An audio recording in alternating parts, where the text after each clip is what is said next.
Hello everyone, नमस्ते दोस्तों। बेटा अगला टॉपिक भी हमारे लिए बहुत इंटरेस्टिंग है, that is how to master the OMR sheet. पूरी तैयारी के बाद कई बार बच्चे से सिंपल एक ही मिस्टेक होती है कि वो ओएमआर में बबल गलत कर देता है या उसका थंब इम्प्रेशन ठीक नहीं आता, बुकलेट कोड गलत हो जाती है।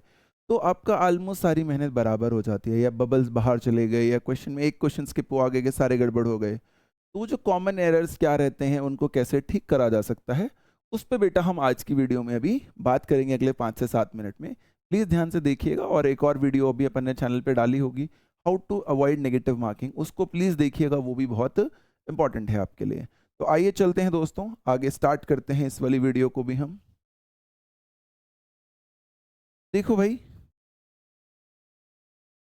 ओएमआर जो मिस्टेक्स होती हैं बेटा, एक तो इनविजिबल थ्रेट है, बच्चे को उसकी प्रिपरेशन ही नहीं कराई जाती जनरली। बच्चा प्रिपेयर क्या कर रहा है कि कई सही क्वेश्चंस कैसे करने हैं, लेकिन अगर ओएमआर में ही गलती हो गई तो सोचो आपकी शीट ही रिजेक्ट हो जाए तो फिर कैसे काम चलेगा। तो OMR mistakes are the leading cause of rejection despite high intellectual preparation. Simple mechanical errors on the answer sheet जो होते हैं, कई बार वो बैरियर की तरह काम करते हैं between students dreams and their efforts. तो एक तो ये ध्यान रखना है बेटा कि ऐसी गलती हमसे ना हो। कैस्केड इफेक्ट, ये सबसे खतरनाक होता है। कैस्केड जैसे हम बायो में पढ़ते हैं कि क्लॉटिंग मैकेनिज्म में कैस्केड इफेक्ट है कि पहले थ्रोम्बिन बनेगा, फिर फिब्रिन बनेगा, प्रोथ्रोम्बिन से फिब्रिनोजन से, ऐसे ऐसे कैस्केड कहते हैं उसे, एक के बाद एक स्टेप जब आता है। तो अगर हम एक रो को one row shift, skipping a question in that booklet but failing to skip its row on the OMR, कि क्वेश्चन नंबर 5 आप कर रहे थे, आपने स्किप कर दिया, लेकिन ऑप्शन आपने वहां पर ओएमआर में क्वेश्चन नंबर 5 वाली फिलिंग्स नहीं करी, स्किप, आपने सिक्स क्वेश्चन का आंसर फिफ्थ में लगा दिया, तो उसके बाद आगे आप जितने लगाएंगे बेटा सारे गलत हो जाएंगे। मात्र एक बबल शिफ्ट से आपकी जो गलती है बेटा वो बहुत ज़्यादा बड़ी हो जाएगी। तो आपसे ये बहुत क्लियरली रिक्वेस्ट किया जाता है कि आप प्लीज़ ये गलती नहीं करेंगे। जो हमने दूसरी वीडियो बनाई थी उसमें भी जो एनालाइज मिस्टेक है उसमें भी यही बात आई थी कि डबल चेक करना है हमेशा कि कौन से सेक्शन में फिल किया जा रहा है।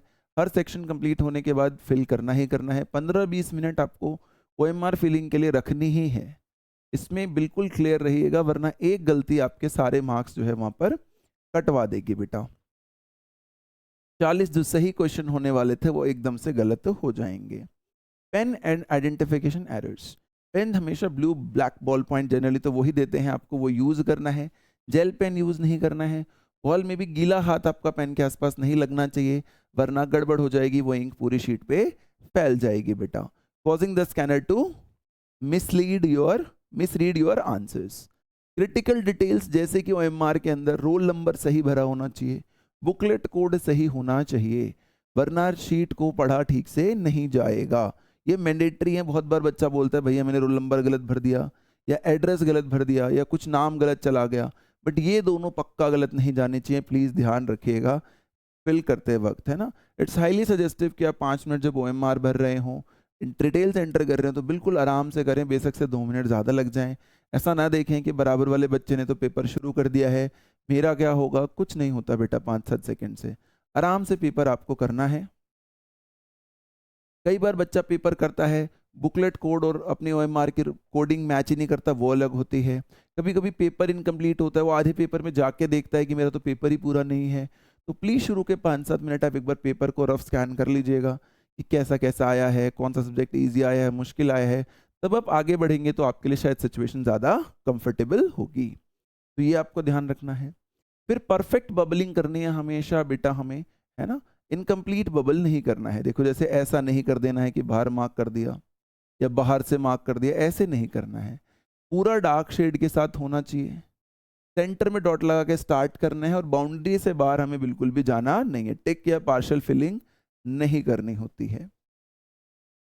Complete A small section of question booklet में और फिर उसे भरें। क्रॉस चेक हमेशा करें, डबल चेक होना चाहिए बेटा यहाँ पर, शेड जो है प्रॉपरली फिल्ड हो, सीक्वेंस शिफ्ट ना हुआ हो, इस बात, इन 4 बातों का आपको वहां पे ध्यान रखना होता है।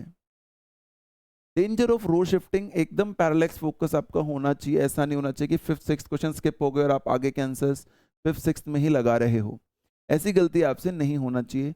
जनरली ऐसा कब होता है ये भी आपके माइंड में होना चाहिए, जब आप कोई डिफिकल्ट क्वेश्चन स्किप करते हैं, आपने 3-4 मिनट सवाल अटेम्प्ट करा और नहीं, और देन यू डिसाइडेड कि I want to skip it. इसलिए मैंने पहले वाली वीडियो में आपको बताया भी था 90 सेकंड रूल होता है। अगर 90 सेकंड में आपको क्लियर पाथ नहीं दिख रहा है तो आगे गेस वर्क हम नहीं करेंगे। We will not attempt that question further, हम उसे वहीं पर छोड़कर आगे चल पड़ेंगे। The fix, always put a small dot in the middle of the correct bubble first, double check the number then shade the option fully. Speed और accuracy के लिए क्या प्रो टिप्स हैं बेटा? पहले डॉट जो है टाइनी डॉट लगा दिया वहां पर, क्वेश्चन नंबर देखा, फिर कंप्लीट बबल को भरा। लास्ट 10 मिनट के लिए आपको बबलिंग बिल्कुल भी छोड़नी नहीं है कि लास्ट में देख लेंगे हम। स्टीडी हैंड होना चाहिए आपका, आपका हाथ ऐसे शेक नहीं करना चाहिए, कर रहे हैं तो 2 मिनट रुक के आप उसको OMR को फिल कर सकते हैं। व्हाइटनर अवॉइड करना है, कई बार व्हाइटनर वैसे तो वो ले जाने नहीं देंगे, बट कई बार आप ऐसा यूज करोगे तो हो सकता है पूरी ही आपकी OMR को वो क्या कर दें बेटा, रिजेक्ट कर दें, तो ये भी आपको थोड़ा ध्यान रखना है। क्या डूज और डोंट्स हैं? तो पूरा सर्कल डार्क होना चाहिए, टिक क्रॉसेज या लाइट डॉट्स नहीं होने चाहिए, हर 15-20 क्वेश्चन के बाद आइडियली आपको कर देना चाहिए, इस सेक्शन होते होते तो करना ही है, at the end of the exam नहीं करना है। Leave it if you are unsure about it, तो उसको नहीं देखना है। यूजिंग व्हाइटनर और ब्लैक टू स्क्रैच नहीं करना है। Cleaning keep hands dry and clean, wet hands के साथ पेपर में OMR फिल नहीं करनी है। एग्जाम प्रेशर आपको बहुत प्रॉपर्ली हैंडल करना है, तभी आप OMR ठीक से फिल कर पाएंगे। ब्रेथ कंट्रोल उसमें बहुत इंपॉर्टेंट है, जब भी कुछ गड़बड़ होने वाली हो, कुछ घबराहट हो रही हो, तो 5-7 सेकेंड इनहेल और एक्सहेल की प्रैक्टिस आपको करनी है। लेजर फोकस होना चाहिए, क्वेश्चन बुकलेट कोड को 2 बार वेरीफाई करना है before marking it on the sheet, जो मैंने अभी आपको बताया भी था कि OMR और उसका कोड सेम होना चाहिए। टाइम बफर 15 से 20 मिनट बबलिंग और वेरिफिकेशन के लिए आपको रखने ही है, वरना गलती होने के चांसेस बहुत ही ज़्यादा हैं बेटा। कोई भी बबल जो है बेटा वो स्मजिंग नहीं होना चाहिए, ऐसे फैला हुआ नहीं होना चाहिए। ओवरलैपिंग नहीं होने चाहिए कि एक ही क्वेश्चन में 2 बबल भर दिया आपने, या ऊपर और नीचे वाला बबल मैच कर रहा है एक दूसरे के साथ। और अल्टरेशन व्हाइटनर वगैरह से ट्राई नहीं करनी है। तो बेटा ये आपको ध्यान रखना है। फाइनल चेक क्या है कि ये सब ठीक है, फिल विल हम कर देते हैं कई बार, आपको अपना सिग्नेचर और थंब इंप्रेशन भी ध्यान देना है, जिससे कि आप क्लियर कट बॉक्सेस में करेंगे और बिल्कुल सफाई से करेंगे। कई बार बच्चा बोलता है मेरा तो इंप्रेशन रह गया या मैंने टेढ़ा इंप्रेशन लगा दिया, ऐसी गलतियां आपको नहीं करनी है बेटा। बाकी हमारी तरफ से आपके लिए बेस्ट ऑफ लक है बेटा नीट यूजी जर्नी के लिए। तो how to avoid silly mistakes, bubble filling पे कैसे बेस्ट हमें कर सकते हैं, ये 2 वीडियोस आप देखिएगा। एक वीडियो और आएगी जिसमें एग्जाम डे स्ट्रैटेजी पे बात होगी, तो ये प्लीज़ आप तीनों वीडियोस देखिएगा। Thank you so much for your time, फिर मिलते हैं दोस्तों दोबारा।